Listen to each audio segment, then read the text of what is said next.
हरे कृष्ण, राधे राधे दोस्तों। आज की इस वीडियो में मैं आपके साथ शेयर करने वाली हूँ कि छठी क्यों मनाई जाती है, छठी मैया कौन होती हैं और कान्हा जी की छठी के पीछे कौन सी पौराणिक कथा है। तो दोस्तों, देश भर में कान्हा जी की जन्माष्टमी और जन्मोत्सव धूमधाम से मनाया गया। इसके बाद अब बारी आती है कान्हा जी की छठी की। लेकिन क्या आप जानते हैं कि छठी क्यों मनाई जाती है? इसके पीछे एक कथा प्रचलित है। कान्हा जी के जन्म के बाद नंद गांव में उत्सव मनाया जा रहा था। उत्सव मनाते मनाते छठा दिन था और दान पुण्य, गीत संगीत, यज्ञ, उत्सव और बधाइयों का सिलसिला अभी चल ही रहा था। बहुत ही मनमोहक दृश्य था। चारों ओर फूलों से सजावट थी। पिछले 15 दिनों से ऐसा प्रतीत हो रहा था मानो स्वर्ग पृथ्वी पर उतर आया हो। लेकिन छठे दिन सुबह से ही कान्हा जी जोर जोर से रोए जा रहे थे। नंद बाबा, यशोदा मैया और सभी ने कान्हा को चुप कराने का प्रयास किया। सभी ने कान्हा को चुप कराने का प्रयास कर लिया, पर वे चुप होने का नाम ही नहीं ले रहे थे। फिर किसी ने नजर उतारने की सलाह दी।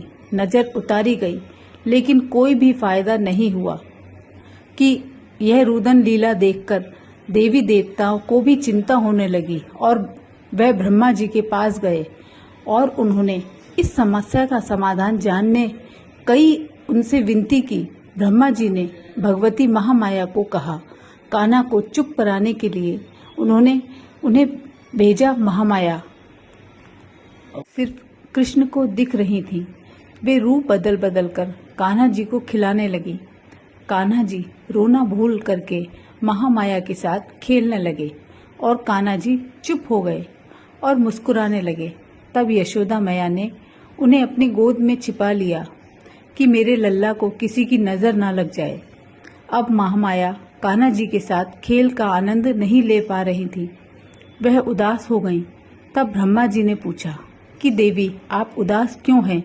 देवी ने कहा, हे प्रभु, कि मैं अब श्री कृष्ण की तरह हर बच्चा तुम्हें देखकर ही मुस्कुराएगा। और ऐसा सुनकर देवी महामाया प्रसन्न हो गईं।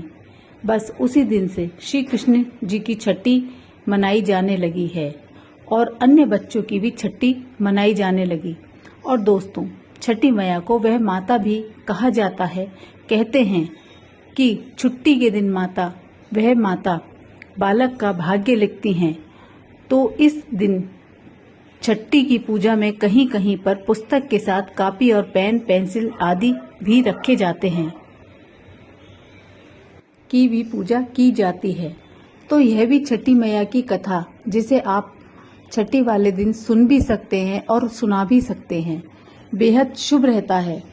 अब मैं आपको बहुत ही इंटरेस्टिंग सी बात बताने जा रही हूँ अपनी ही छठी को लेकर के गोकुल में पहले सप्तमी को छठी मानी जाती है कान्हा की और उसके बाद जन्माष्टमी मनाई जाती है।